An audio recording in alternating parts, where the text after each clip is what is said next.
আসসালামু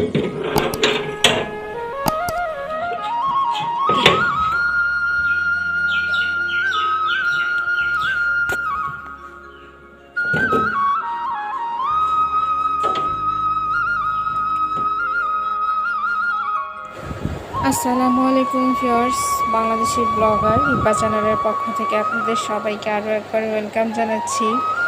আশা করছি যে যেখান থেকে আমার ভিডিও দেখছেন সবাই ভালো আছেন, সুস্থ আছেন। আমরাও ভালো আছি আলহামদুলিল্লাহ। তো আজকে ভিডিওটা সকাল থেকেই শুরু করেছি। আজকে সারা দিন কি করব, কোথায় যাব, কিভাবে আমি সারাটা দিন কাটাবো তার কিছু কিছু অংশ আপনাদের সাথে শেয়ার করব। তো আশা করছি আজকের ভিডিওটি আপনাদের কাছে খুবই ভালো লাগবে। তো আমি সকাল সকাল ঘুম থেকে উঠে আমার রুমগুলোকে সুন্দর করে পরিষ্কার করে নেই, কারণ আমার কাছে মনে হয় যে রুমগুলো যদি আমি সকাল সকাল পরিষ্কার না করি সারাদিনে আমার কিছু একটা মনে হয় করতে পারিনি, এটাই আমার মনে হয়। তো রুমগুলো ক্লিন করে নেওয়ার পর আমি রুটি বানানোর জন্য আর কি রুটিগুলো রেডি করে নিচ্ছিলাম। তো আমরা সকালবেলা রুটি খাই, প্রতিদিনেই আমাকে সকালবেলা ঘুম থেকে উঠে আমার রুটি বানাইতে হয়।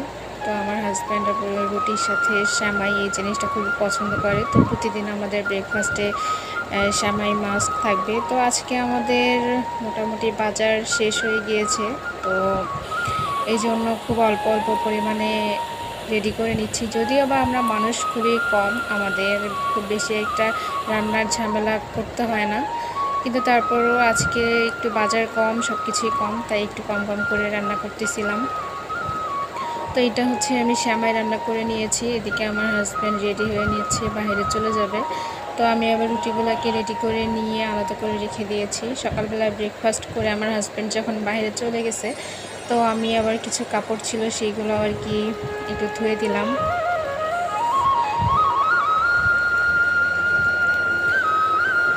আর কাপড়গুলো রোদে শুকাইতে দেওয়ার পর আমি আসলে বাসার বাইরে গেছি। তো দেখি আমার শাশুড়ি সুপারির গাছ থেকে অনেকগুলো সুপারি পেরে নিয়ে আসছে। তো দেখে আমার খুবই ভালো লাগলো, আর আমিও কিছু সুপারি আর কি নিয়ে নিলাম।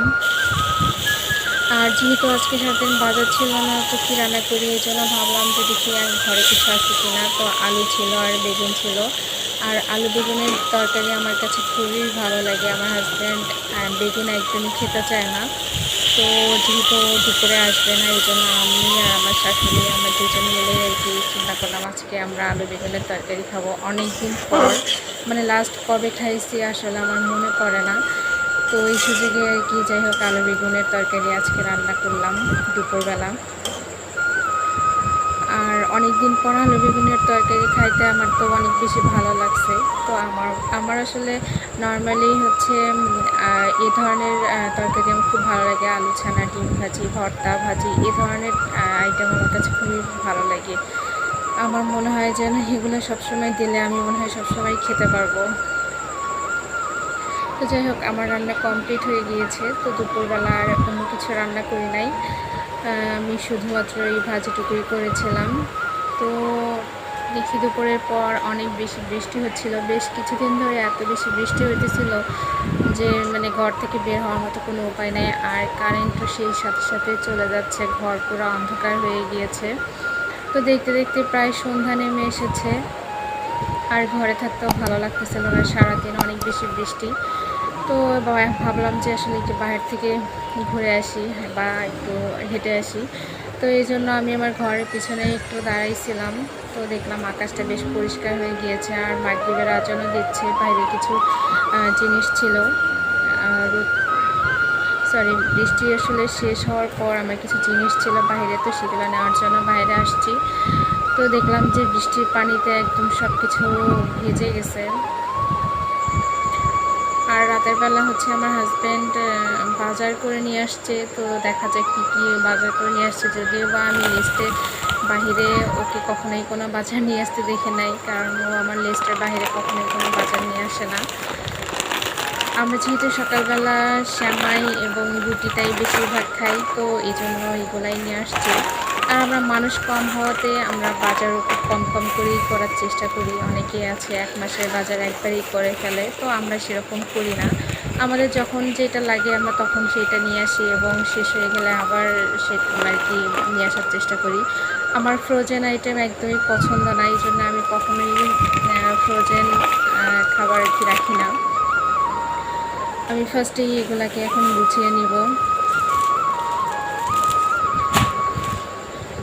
যেহেতু আসলে 2টা প্যাকেট নিয়ে আসছে, তো আমার বক্সে এইগুলা মনে হচ্ছে ধরবে না, তো এটা আসলে আমি আলাদা করে একটা বক্সের মধ্যে রেখে দিতে হবে আমার। তো তারপর দেখা যাক মাছ কিনে আসছে। আমি ওকে আসলে মুরগিও নিয়ে আসতে বলছিলাম, তো অনেক রাতে বাজার করে চলে আসছে। আর বাইরে তো অনেক বেশি বৃষ্টি, এই জন্য কোনো রকম একটা মাছ নিয়ে আসছে। তো আজকে এত বড় মাছ নিয়ে আসছে, আর এটাও একদম সুন্দর করে কেটে নিয়ে আসছে। আমি তো মাছ দেখে খুবই খুশি হয়ে গিয়েছি।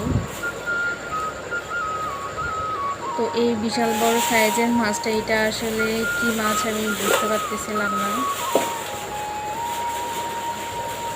এটা সম্ভবত হচ্ছে রুই মাছ, আমি সঠিক জানি না, আমি জিজ্ঞেস করিনি। তবে এত সুন্দর পিস করে কেটে নিয়ে আসছে যে আমি বাসায় এসে আর আমার কোনো পরিশ্রমই করতে হয়নি, শুধু একটু ধুয়ে রান্না করেছি। আর এই মাছের মাথাটা দেখতেই পাচ্ছেন, এই মাথাটা খেতে এত বেশি মজা ছিল। তো আমি এই মাছগুলা দেখে মানে বাজারের সবগুলো আইটেমের থেকে এই মাছটা দেখে আমার সব থেকে বেশি ভালো লাগছে। মাছের পিসগুলা এত সুন্দর করে কেটে দিছে, আর সব কিছু এত সুন্দর করে পরিষ্কার করে দিছে যে মানে আমার কোনো কিছুই করতে হয়নি, আমার পরিশ্রম অনেকটাই কমে গিয়েছে। তো আমি ভাবলাম যেহেতু রাতে আমি কিছু রান্না করিনি, তো এইগুলো একটু রান্না করবো। আর সবজি যেগুলো নিয়ে আসতে বলছিলাম সবই ঠিকঠাকই নিয়ে আসছে। আর এই সিজনে ফার্স্ট এইবারই আমরা ফুলকপি খাচ্ছি। এর আগে আসলে ফুলকপি নিয়ে আসা হয়নি, আর এখনও মনে হয় ফুলকপি খাওয়ার সিজন আসেনি, কারণ আমি ফুলকপিটা রান্না করছিলাম, একটুও সিদ্ধ হয়নি, খেতে খুব বেশি একটা ভালো লাগেনি। আমি জানি না আসলে কী সমস্যা ছিল। তো যাই হোক, এই ছিল হচ্ছে আজকের আমাদের বাজার। তো আমি যতটুকুই ওকে নিয়ে আসতে বলছি ততটুকুই নিয়ে আসছে। আর মাছ দেখে বললামই তো বারবার যে আমার অনেক ভালো লাগতেছিল, তো আমি মাছটাই বারবার ভিডিওতে দেখাইতেছিলাম। আর যেহেতু আমরা মানুষ কম, আমাদের হচ্ছে মাছ এতগুলা একবারই তো লাগবে না, আমি এই জন্য ভাগ করে রেখে দিয়েছিলাম ফ্রিজে। আর মাথার দিকের অংশগুলো আমি আলাদা করে রেখেছিলাম, এইগুলো আসলে কখনো সবজি দিয়ে রান্না করা যাবে। তো আজকে আমি মূলত রান্না করব হচ্ছে সবজি আর মাছ। আমার হাজব্যান্ড তো মাছ শুধু খেতে চায় না, তো এই জন্য আমি সবজি আর মাছ রান্না করব। আর আমি তো ফ্রিজ থেকে আমার মশলা বাটাগুলো আর কি বের করে রেখেছি। এখন আমার রান্না করার পালা। আমি অলরেডি মাছগুলোকে সুন্দর করে ধুয়ে নিয়েছি, রেডি করে নিয়েছি রান্নার জন্য। আর এখানে আমি হচ্ছে পেঁয়াজ মরিচ বাটা দিয়েছি।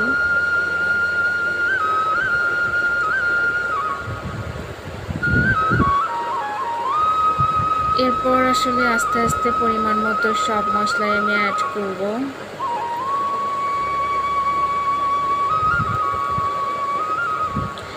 এগুলা হচ্ছে হলুদ গুঁড়া, জিরার গুঁড়া, আর হচ্ছে শুকনো মরিচের গুঁড়া। যে কোনো তরকারি রান্নাতে সবসময় আমি চেষ্টা করি খুব সুন্দর করে মশলাগুলোকে কষিয়ে নেওয়ার, কারণ মশলাগুলোকে সুন্দর করে কষিয়ে না নিলে রান্নাটার টেস্ট ভালো আসে না। আর আমি এই পর্যায়ে একটু ব্ল্যাক পেপার দিয়ে নিয়েছি আর একটু লবণ। আমার কাছে মনে হয় যেহেতু বড় মাছ, তো এই জন্য আসলে একটু ব্ল্যাক পেপার দিলে মন্দ হয় না আর কি, ভালোই লাগে। এটা আমি আমার নানিকে দেখেছি যে বড় মাছ রান্নার সময় একটু ব্ল্যাক পেপার দেয় এবং দিলে একটু টেস্টটা ভালো আসে আর কি। তো এটা দেখতে পাচ্ছেন আমি এখন মাছগুলোকে দিয়ে দিচ্ছি।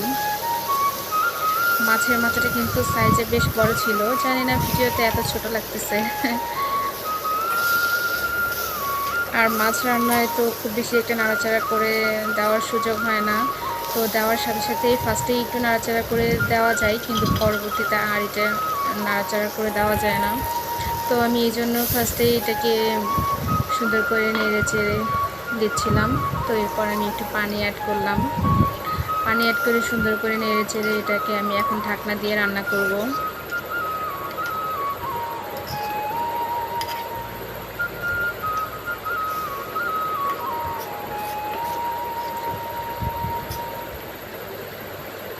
আমি একদমই আর কি সুন্দর করে কষিয়ে রান্না করে ফেলতেছি। আর এই পর্যায়ে হচ্ছে আমার রান্নাটা প্রায় অর্ধেকের কাছাকাছি চলে এসেছে, আর আমার রান্নাটা শেষও হয়ে গিয়েছে। আর আমি ওই মাছগুলোকে তুলে নিয়েছিলাম, তারপর নিচে কিছু ঝোল থেকে গিয়েছিল, আর এটার মধ্যে এখন আমি সবজি দিয়ে দিব।